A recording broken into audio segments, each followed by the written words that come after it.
Without truth, there can be no justice. Ladies and gentlemen of the jury, have you reached a verdict? We have, Your Honor.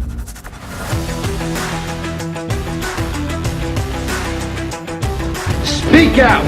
Ask those questions. Demand that truth.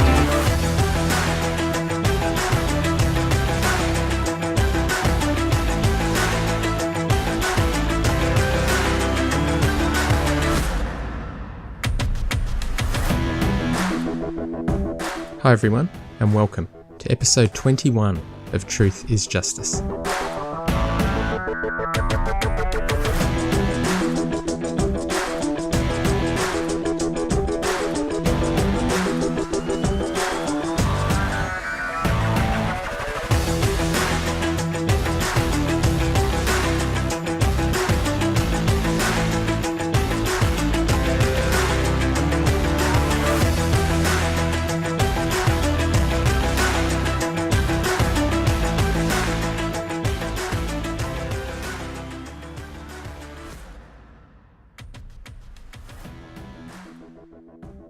In last week's episode, I highlighted how the treatment of the family at the centre of the Kingwood home invasion by followers of Bob's was deplorable.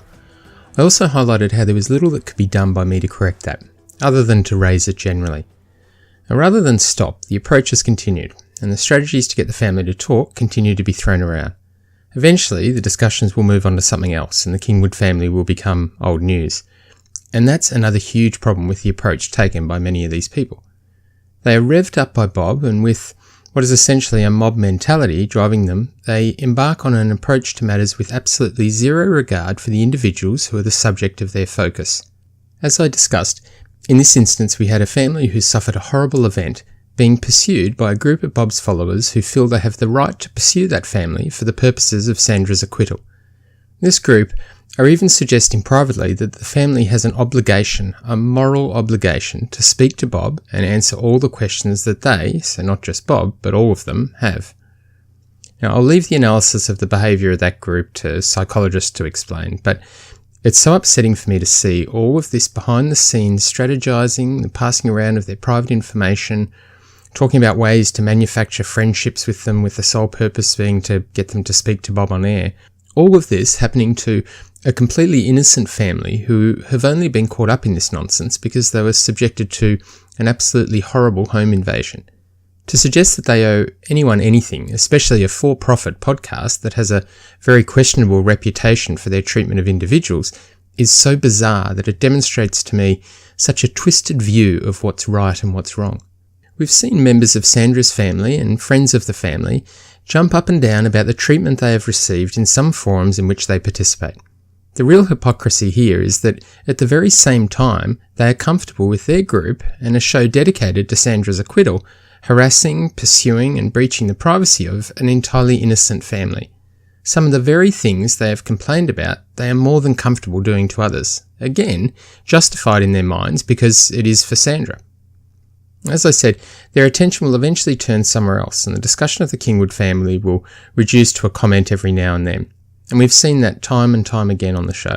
We had the Costco blouse matter, for example, whereby the call was made by Bob for staff members at Costco stores or the head office to ascertain who had purchased a particular blouse during a particular time frame and provide their private contact details, so their name, their phone number, their address, etc., to Bob's followers for them to follow up on. Now that rightly caused a lot of problems. I mean, really, once shows start calling on employees at companies to release the private information of their customers, the line has been well and truly crossed. But it wasn't the problems that stopped their focus. They simply moved on to the next topic and caused a storm there.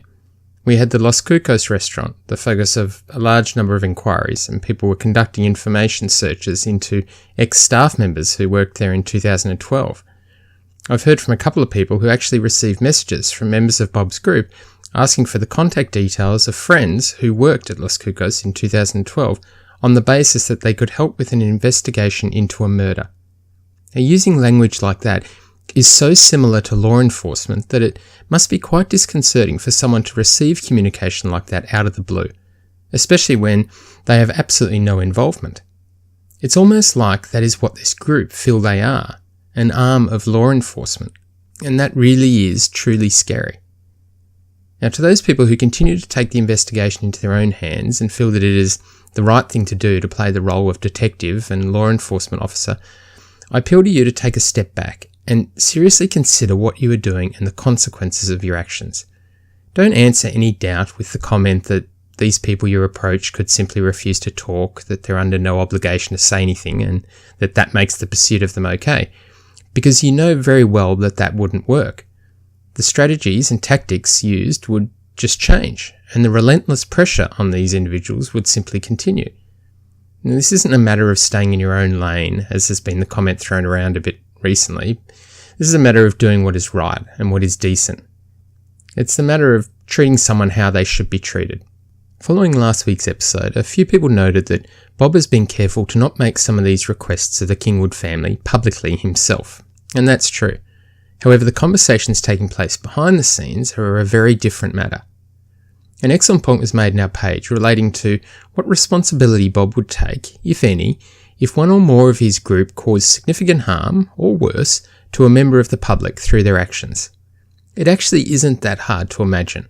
The level of online and offline harassment by a core group of Bob supporters is truly terrifying, and they are absolutely relentless and seemingly not restrained by anything. The feeling of power this group seems to get from having Bob behind them is of significant concern because the individuals they are harassing become entirely unimportant. The focus is on the person they are trying to acquit. Everyone else is almost dehumanised and becomes a target. And consider a situation where an individual was suffering from depression and Bob's followers targeted that person for one reason or another. The potential consequences of that harassment are absolutely terrible. Would Bob take responsibility for that? No, I doubt it. But he does have responsibility. He doesn't condemn the actions taken by his followers, and he largely promotes the very type of behaviour that they exhibit. If you don't think the consequences of those actions can be significant, I'll highlight a case a little later that gives an example of just how bad it can be.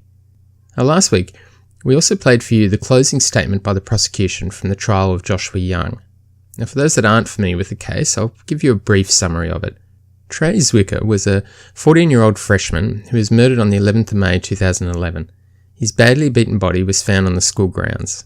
His stepbrother Joshua was charged with his murder, but 2 years later in 2013, prior to Joshua's trial, Joshua's father, Josh Gowker, confessed to the killing, and just a month before Joshua's trial, he was sentenced to life in prison. Joshua subsequently went to trial, and the closing argument you heard was at that trial. Following deliberations, Joshua was acquitted of murdering Trey. And Joshua has had a troubled life. So since his acquittal, he's been in and out of custody, including pleading guilty to assaulting a witness who testified against him in his trial in 2012. And he's currently in federal prison on a firearms charge. Young quite famously appeared on the Dr. Phil show in 2014, along with Trey's father, Terry, and some other family members. Young denied murdering Joshua on that show, and indicated willingness to take a lie detector test on the show, but decided against it at the last minute. His father appeared on the show via telephone link from the Kentucky State Penitentiary, where he repeated his original claim that Joshua had committed the murder. Now, why did I bring up this case? Well, it's a tragic story that took a significant turn just a few months ago when a letter written by Joshua was released. In the letter, Joshua confesses to the murder and provides details on exactly how the murder took place. Very similar details to those which Josh Gowker initially claimed his son had told him when he confessed to the murder shortly after it had happened, and very similar to the claims made by witnesses that testified against him at trial. Remember, the prosecutor's closing argument and the facts they presented, well, even though they were seemingly spot on, at least according to Joshua's confession, the facts presented were not successful in convincing the jury, and Joshua walked free. It's quite easy to find evidence of the verbal abuse that the prosecutor received on forums for taking Joshua's case to trial when he was innocent. Some of the abuse is quite incredible, especially given his confession. Now, I've been surprised in this case by the level of disdain for the prosecution, and not just Ms. Barnett, but virtually everyone associated with the successful prosecution of the case. And that has been communicated by Bob to his audience from the beginning of the season. And we highlighted how the basis of those verbal attacks on Ms. Barnett were false, just built on lies and misleading statements. Now, Joshua cannot be retried for the murder, given his acquittal, and that fact may lead some to argue that he was simply now making the confession for other reasons, including media attention and to get his dad out of prison. Regardless of how you interpret the confession, the letter says a lot about the ability for someone to manipulate others and to be able to rally a crowd behind them in their support. I won't read out the letter, parts of it are very graphic descriptions of the murder, but I'll put up a copy of it on this week's show notes on our website for those that are interested. Now, interestingly, Joshua seems to be very proud of his ability to convince people of his innocence, reflecting on his appearance on Dr. Phil and how he was able to fool someone with a psychology degree. And that brings me to my broader point with this. People can fool and people can lie. Accepting their lies can have very significant consequences. And this general level of disdain for the prosecution and the seeming willingness to accept the word of those claiming to be innocent is not without consequence. Generating a widespread hatred and distrust for prosecutors, law enforcement, some expert witnesses, jury members, and the courts is almost the perfect combination for someone guilty of a crime but wanting to be acquitted. And like I demonstrated a couple of weeks ago, it really doesn't take much on the part of the guilty person claiming innocence once those other elements have been established. And those elements, the distrust of the prosecution, distrust of law enforcement and some expert witnesses, distrust of jury members and the courts, they can be established without any need to be factually accurate. It can all be lies and it still works. And whilst I agree that wrongful convictions need to be corrected, and the work of groups like the various innocence projects should be absolutely applauded, for amateur groups to take up the cause of someone who has been convicted but claims innocence is a dangerous game. At the very least, many people are relieved of significant sums of money on the basis of a justified reinvestigation, and a general distrust of those groups I've highlighted is spread to relatively large groups of people. But at its worst, a guilty person is able to convince people of their innocence and require the justice system to review their case under a backdrop of enormous public pressure. Now, an interesting question was asked on Bob's Friday episode last week. The question related to the use of private investigators to interact with an individual with the purpose being to get that person to provide information on another person, all with the purpose being to help in the push for Sandra's acquittal. And whilst to some that may sound innocent enough, there is precedent for that approach, and the result was shocking. A scary reminder of the problems that these groups can cause. Thank you to Fred for bringing this to my attention, and for those that haven't seen the documentary Murder in the Park, I highly recommend it. It is essentially a reinvestigation of a reinvestigation. Now, for those that don't know the story, in 1982, Marilyn Green and Jerry Hillard were murdered in Washington Park in Chicago's South Side. Several witnesses identified the murderer, Anthony Porter. One of the witnesses described how he had earlier in the evening been robbed by Porter at gunpoint. Porter was convicted and sentenced to death, but in 1999, just 2 days before his execution, he was not only spared from the death chamber, he was released from prison, largely because of the efforts spearheaded by David Protes, a journalism professor at Northwestern University, and his students working as part of an innocence project. The documentary demonstrates how, through the extraordinary manipulation and misrepresentation of the evidence surrounding Porter's conviction, Protes used the services of a private investigator, Paul Cialino, to coerce from another man a confession for the crime. The evidence against that man, Alstori Simon, was a videotaped confession and testimony from his angry ex-wife. All sounds like a great outcome, right? Well, that's the approach that groups like Bob's promote as being success. You have a person spared from death row, released from prison, and another person confesses to the crime and is subsequently convicted. That is, in essence, what many of the supporters on Bob's page are calling for with respect to Sandra, and the actions of Protes were very similar to what the audience member suggested in his question on Bob's show. They are hoping for someone to confess to the crime that Sandra has been convicted of, and for Sandra to be released. And we all know the lengths these people are prepared to go to. I think they would see Protes' approach as perhaps tame in comparison with their own. But obviously, that isn't the end of the story. So 15 years after his conviction, in 2014, Simon was released from prison, his conviction vacated. Following his release, Simon lodged a $40 million lawsuit against Protes, Cialino, his defence attorney, and the university, and reached a private settlement with Protes and the university. The lawsuit describes how Simon had endured and will continue to endure immense and immeasurable emotional and physical pain and suffering, all of which was proximately caused by the misconduct by Protest, Cialino, and those involved in extracting a false confession from him. The lawsuit alleged how intentionally manufactured witness statements against Simon were used, along with other illegal and deceitful tactics used to coerce from him that false confession. Interestingly, the lawsuit describes how Porter would instruct his students to investigate the case and find evidence of Porter's innocence, rather than necessarily finding the truth. And regardless of your views of wrongful convictions, regardless of your views of Sandra's innocence or guilt, this documentary is compelling viewing. And many people are of the view that the work to free a person claiming they are innocent is victimless, and no harm can be caused. This documentary demonstrates how what may start with good intentions can very easily turn into something that represents a nightmare for others and an actual wrongful conviction. A man lost 15 years of his life because people were so blindly committed to a cause that they did whatever was necessary to obtain his acquittal, including framing someone else for the crime, a person who was entirely innocent. Now, a little more digging, and the lengths that Protest and his students were prepared to go to has some shocking similarities with the approach taken by Bob and his followers. Protest left the university in 2011 to start an innocence project of his own, following some controversy over the tactics employed by his students in investigating the murder of Anthony McKinney. It's alleged that they lied about their identity to certain people to achieve certain goals, and had inappropriate and manipulative relationships with witnesses to try and get information. Think about the behaviour of Bob's followers when it comes to this case, and specifically the Kingwood case. It is the same. They are not just casually talking about it. They are laying out very specific strategies to manipulate the members of the family who suffered in that Kingwood invasion.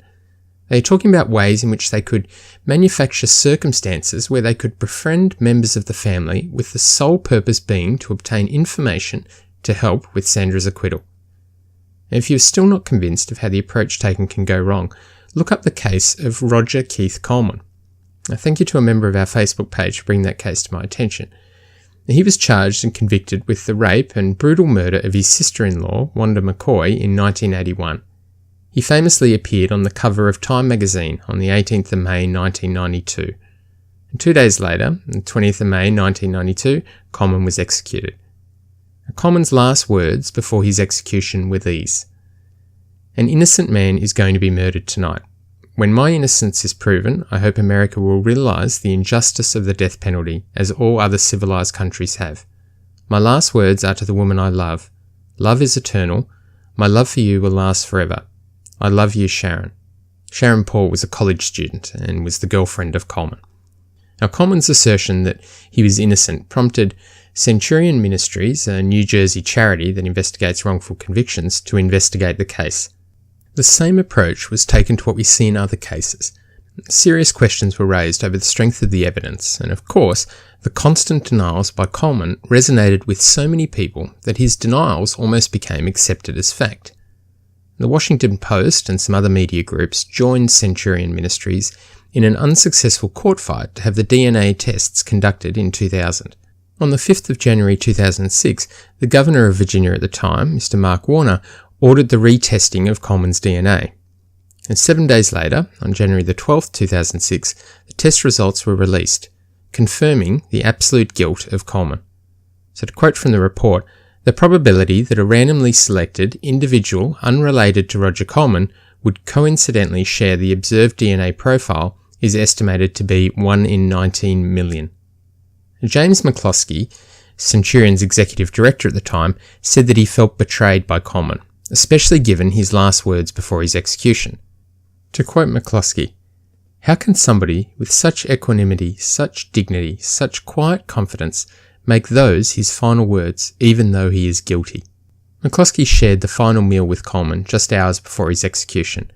And to quote McCloskey again, "I now know that I was wrong. Indeed, this is a bitter pill to swallow, a kick in the stomach."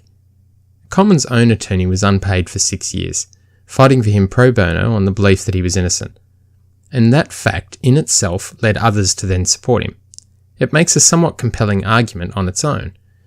His own lawyer believes in his innocence and is prepared to work for free, so he must be innocent, people were told. And what led to all of that publicity for Coleman? What led to his positive image? Well, for one thing, Coleman was noted as being an articulate speaker, and he presented himself very well in interviews. He appeared on talk shows, he appeared in magazines and newspapers, and became known around the world, even prompting an appeal by Pope John Paul II to stop his execution. Now, I'm not raising this case to in any way prompt a discussion on the death penalty. I'm raising it to demonstrate how a movement can believe something is right, wholly believe that something is right, yet be so wrong. So convinced by a liar that it becomes a global movement. Now, some will say that it is one thing to raise this case after the fact, now that we have evidence to show that he was definitively guilty, but that would suggest that the evidence at the time of his conviction was weak. In fact, according to the prosecution, the evidence at the time of his conviction was strong. In fact, to quote from Tom Scott, a member of the team who helped prosecute Coleman, "I never had any doubt about his guilt. Never. All the evidence always pointed to Coleman." Now, initial DNA and blood tests in 1990 placed Coleman within 0.2% of the population who could have contributed that sample. But his defence argued, and this resonated with many who fought for Coleman's innocence, that the expert who conducted those initial DNA tests had misinterpreted the results. And that was enough for many of those who supported Coleman to disregard the DNA evidence and focus instead on his denials and a claim of an alibi that prevented him from having the time to commit the rape and murder. Now, can you imagine if that case was around today, in the context of social media? Imagine the pressure on the prosecution and on every witness. Imagine the consequences for the family of Ms. McCoy. I thought I would read out a quote from the family of Ms. Heyman Lee, which I think addresses something that many people forget in this rush to be actively involved in investigations like Bob and his followers. And a quote from Ms. Heyman Lee's brother. "To me, it's real life. To you listeners, it's another murder mystery, crime drama, another episode of CSI. You weren't there to see your mum crying every night, having a heart attack when she got the news that the body was found, and going to court almost every day for a year, seeing your mum weeping, crying and fainting. You don't know what we went through, especially to those who are demanding our family response and having a meeting. You guys are disgusting.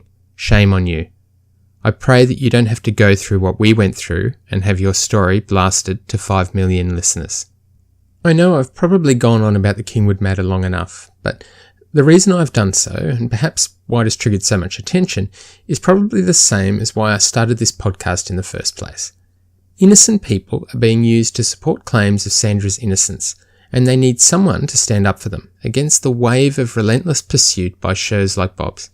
They need someone to highlight how their tactics are, in many instances, no better than those suggested were employed by Protas and his group of students, resulting in the $40 million lawsuit and the wrongful conviction of a man who had 15 years of his life taken from him.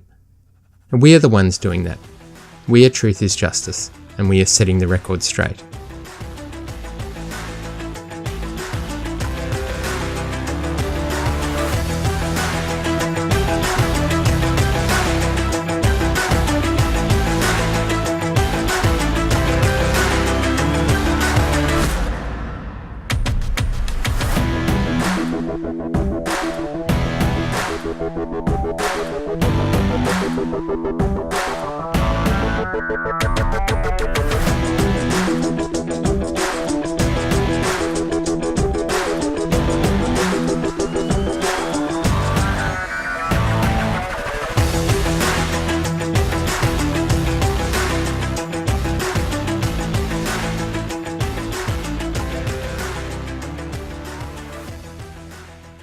I'm going to briefly talk about another case that has some striking similarities to the Melgar case.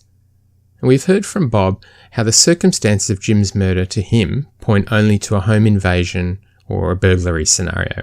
And any question of the impact that religion had on the crime is pure speculation, and in Bob's opinion, not even in the realm of being possible. Now, I completely disagree, and I think we've gone some way towards explaining why.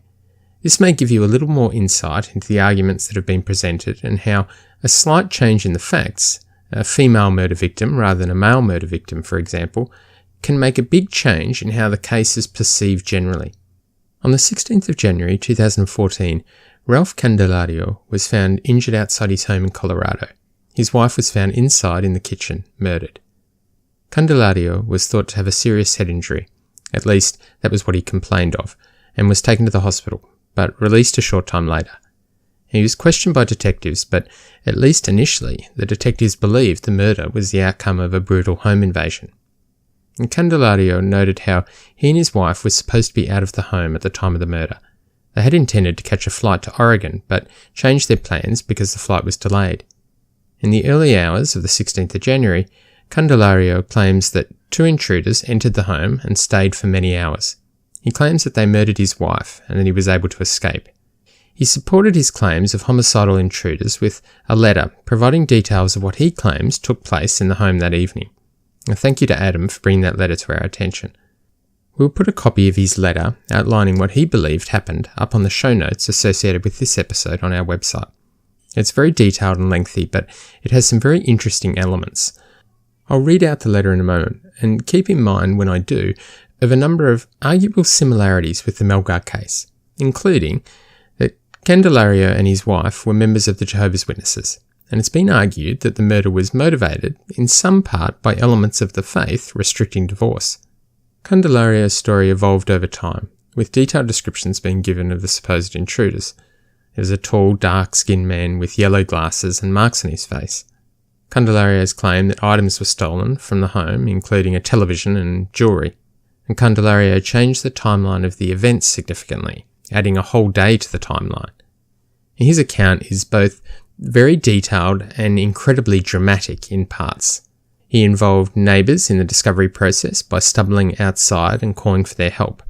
His account of the events even includes suggestions by him that he couldn't believe that the neighbours were not coming to the house earlier. Candelario initially claimed the strike to his head caused him to have a loss of memory for a period of time around the attack, specifically the period of time where his wife was being brutally murdered. The murder weapon in this case almost certainly came from inside the home, and there was an attempt to wash some rugs inside the home which contained blood from the attack. And known burglars in the area were also cast as potential suspects. And now, the letter written by Candelario, who, in March 2016, was convicted for the murder of his wife Pam. To whom it may concern, the following account I am recording to the best of my memory during the week following the death of my beloved wife Pam. It is what I can remember. I must start on Tuesday evening because I had to go back and piece together the day's events one bit at a time as I could. I wish I had more time to recover, but time and circumstances won't allow that. Tuesday evening, Pam and I had dinner at about 6:30. She made chicken and rice, and we had half a glass of red wine each with dinner. Then we sat down to watch some TV. Some Frasier, some Star Trek Voyager, and White Collar. Pam took her bath at 9 p.m, and I took mine at 9:30. We were both in bed by 10:30, approximately.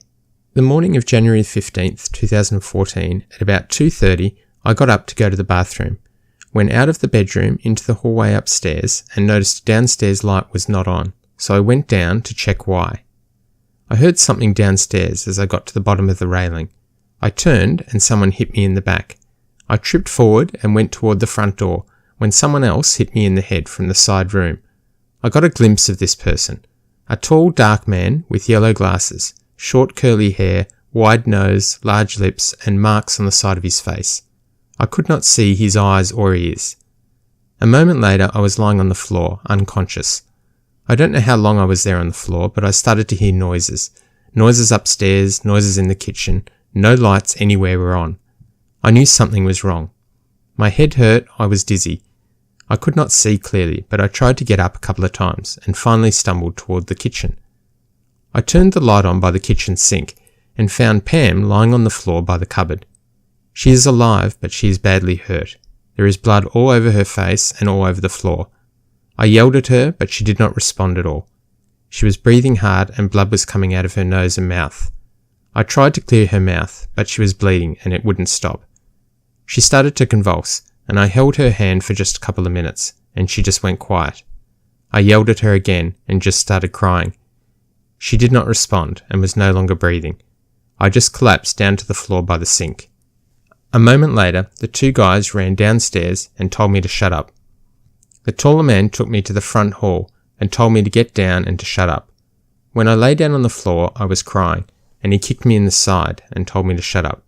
They were speaking in Spanish, but the tall one did speak to me in thick English and told me not to move or make any noise. They turned the kitchen light out. They both had some kind of LED lights on the side of their gloves. Something was wrong with them.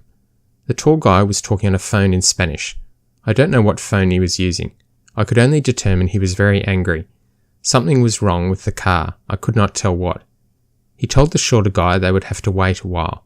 He told me not to move. Some time went by. Don't know how much. He came back and asked me if I had any more money. I told him I had a couple of stashes upstairs and in the garage. He told me to go get them.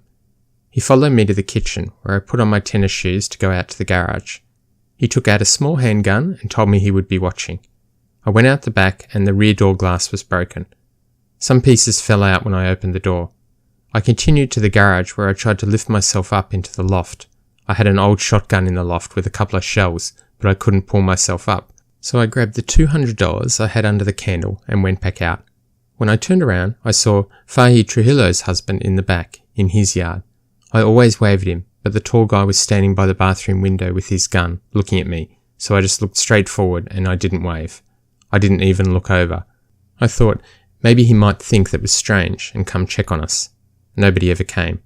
When I went in, more glass fell. I was sure someone would hear. I think it was about 5 now, because there was some traffic starting to move around. Once I was inside, I told them it was cold and I needed to keep fire going.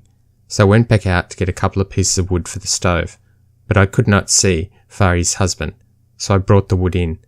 When I picked up the poker to stir up the fire, I saw blood on the end of it and put it down and told them I would just turn the electric on.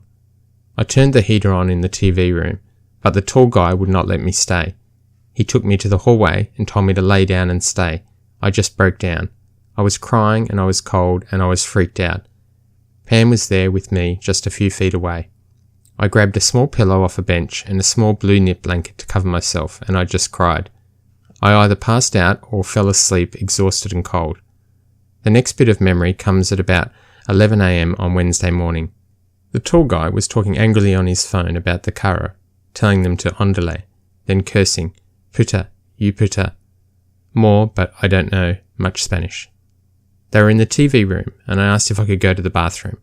He followed me upstairs to the bathroom. I went to the bathroom and then washed my hands and face and saw my face was absolutely swollen above my left eye and I had a cut on my nose. I went across the hall to the sitting room and got my slippers, took off my tennis shoes and went down the hallway. I turned to go into the bedroom, but he told me no and said down. I was trying to get my phone. It was on my bedstand. He told me to lay down and be quiet. Around 1 o'clock, some glass fell out of the back door. The guys ran into the fireplace room and closed the door. I thought someone might be checking the house, but it turned out to be the wind. Still nobody. Why did no one ever come by? I still don't understand. In the afternoon, he called someone again about the carro and started cursing again, you puta, and other things. About 4 o'clock, things took a turn for the worst. The tall guy was still angry and thought he would come over and kick me. I was just resting on the floor, then he pointed his gun at me and fired. It just clicked. I can't fully say what happened to me at that point. This continued for almost an hour. I lost all control of myself. I shit in my pajamas. I peed in them also, all over myself, and they just laughed. I was just laying there in my own shit, and they were laughing. I just broke down altogether. I passed out at some point, because when I woke it was dark outside. Only the light from the street was coming in. I thought how nice it looked, and it was quiet. But I realised I was freezing. I couldn't stop shaking. I got up and went into the TV room and lay down in front of the heater, just crying, shaking. I smelled terrible. I lay there for a while, then I decided I would try to go upstairs and try to clean myself up. But the tall guy came in from behind the fireplace room and told me to shut up and lay down on the floor. He told me, "Do you want to die?" I said no. He said, "Shut up, and I mean forever, or I will come back and finish you." I just said okay and lay back down on the floor. I couldn't help myself. I just peed all over myself again. It was more than I could deal with. I passed out again. When I awoke, the sun was coming up and light was in the house. I thought my nightmare was over, but I looked down the hall and I could see Pam's legs in the kitchen. I couldn't hear anything, and the fireplace doors were closed. When I couldn't hear anything, there was absolutely no sound. No voices, no traffic, no dogs, nothing. I was so cold and dizzy, but I got myself up and went over to Pam, and I just lost everything. I yelled, I pissed my pyjamas again, and I just went for the front door. I didn't think. I just went, maybe Milan could help. He was near. I stumbled down the front steps and saw Fari over to my right. I yelled to her for help. I was walking. I made it to the second set of steps and went down, but when I turned to go to her, I lost my balance and fell on the sidewalk and hit the right side of my head. I asked her for help for me and for Pam, to check on her, and I remember her calling 911. Then I lost focus. I was so cold on the concrete, but I was already freezing. When the paramedics arrived, I remember them talking to me, but I don't remember what. I vaguely remember them cutting my clothes off. I was shaking and I couldn't stop. The next thing I remember was the hospital. They were trying to warm me up and get an IV into me, and then they were trying to clean me up. The next thing I remember was riding in the helicopter. It just hurt my head worse. It vibrated all the way and just made me sick. When they got me to Parkview, they gave me a warm IV and blankets and some morphine for the pain, and I started to feel better. Sometime in the ER, a gentleman came over to take pictures of my injuries to my head, my ribs, my arm, and my face. I can't remember his name. Also, Greg Sudar from CBI came to talk to me, to ask me what happened. I tried to tell him as much as I could, but at that time I was still in shock, and all I could really remember was getting hit in the head. I really could not remember what had all happened the last day. I thought everything had happened that morning. That's what I believed. After some more x-rays and a CT scan, the doctor said I had a concussion and said I was stable and could go home. My son Aaron came to pick me up, but Greg and Kurt Leibchen said they would give me a ride to CBI and then I could go, so I said okay. Little did I know what trauma was to unfold next and how badly I was to be treated for the next 11 hours. I was mistreated, bullied, intimidated, tortured, and coerced for the next 11 hours. Yes, I repeat, 11 hours. Kurt took me to the CBI office in Pueblo around 1 p.m. and said they needed to ask me a few questions about what had happened. I said okay. When I got there, they said they needed to take my fingerprints. I didn't understand, but I said okay. They asked me questions for about 40 minutes, I guess while they waited for something for the fingerprints. I asked if I could get a drink or something and something to eat, and if I could get my prescription. They gave me a drink but said no to everything else, and I asked Greg if I could get, at least, some Tylenol, and he said he couldn't do that. Finally, they took my fingerprints and then asked me more questions, then let me sit on a couch, and I fell asleep for a while. They woke me up later, and I was cold and asked for a blanket or some clothes, and they said no. They then took me to a small, cold room, sat me down on a cold vinyl chair, and proceeded to grill me about what happened. At first they were pleasant, and just asked what I could remember, and after a while they became rude and threatening. I was still dizzy, I was tired, I was traumatized, I was cold, I didn't have any clothes, I was also hungry. But I tried to answer the questions, and I told Pat and Kurt all that I could remember about last night. That I went downstairs to check the light and the stove, and when I got to the bottom, I got hit from behind, and I got hit in the head above my right eye, and was knocked out in the hallway by the front door. I could not remember anything until when I woke up in the morning and found Pam on the kitchen floor. I told them I went over to check on her, and she was cold and not breathing and did not respond, and that I just peed my pyjamas and ran out the front door, and yelled to Fari to please help me and check on Pam. I said I did remember the evening before when we had dinner and watched TV and took our baths and went to bed around 10:30. They seemed angry with me that I couldn't remember more, but what was I to do? I had just lost my wife. I was injured, I was hungry, I was cold, and I was not allowed my medical treatment. How could anyone think under those circumstances? I ask again, how? What I told them was accurate from my memory. I was just missing a whole day, and I couldn't figure out why. I even asked Greg why I would have dried feces on me if it had all occurred that morning. He said he didn't know. Why I smelled so bad like I hadn't showered in days, I wanted to know. Well, about 6 o'clock, Pat and Kurt finally got me a hamburger and a drink, which I thanked them for and ate, not even realising myself that I had not eaten since Pam's dinner on Tuesday night. Then they told me someone else had to come and talk to me from Denver, and it would be a couple of hours. So I leaned on my cold vinyl chair, propped my head up and fell asleep, exhausted, hurt and cold, without my medicine, without my clothes, in paper clothes, no shoes, no underwear. All I could do was sleep. The gentleman from Denver turned out to be a polygraph guy who explained he needed to give me a test, explained how to do it, and asked if that was okay. I said yes, okay. This took about 45 minutes, and he said he needed to grade the test and would come back. In a while he did, and he explained that I knew more about the evening than I was saying, which, in retrospect, is true, but I could only remember what I could remember. But then it got worse, more so than you could imagine. At about 10:30 p.m. on Thursday, Pat and Kurt came back loaded for bear. They came out and said I knew more than I was telling, and they pieced together a story for me. Then they decided to bash Pam, saying she was an alcoholic and a drunk, and that she and I had been drinking heavily and we got in an argument and things got out of hand. It gets worse. After about an hour of this, I told them I was not involved in the hurt Pam suffered, that we were happy and that we were not arguing, that we were getting ready to go on our long-planned vacation to our home in Oregon. Then they changed tactics by telling me it was okay if I agreed to self-defense. I was shocked, even insulted. They said, well, we know how it goes. She was drinking, you were drinking, she hit you, you hit her back, and this is where we are. It's okay. It's not okay. I maintained I had nothing to do with Pam's injuries, and I didn't, and I would not plea to some story Pat and Kurt came up with. It was almost 12:15 in the morning when they said I could go. I can't even imagine what I had to endure that Thursday. It still does not even register to me.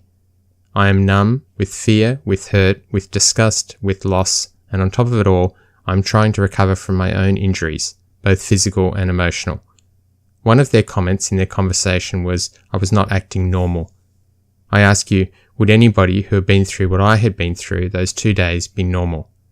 No, and I probably never will. I was too tired and too hurt to be angry at the time, but I have had lots of time to think about what happened to Pam and me.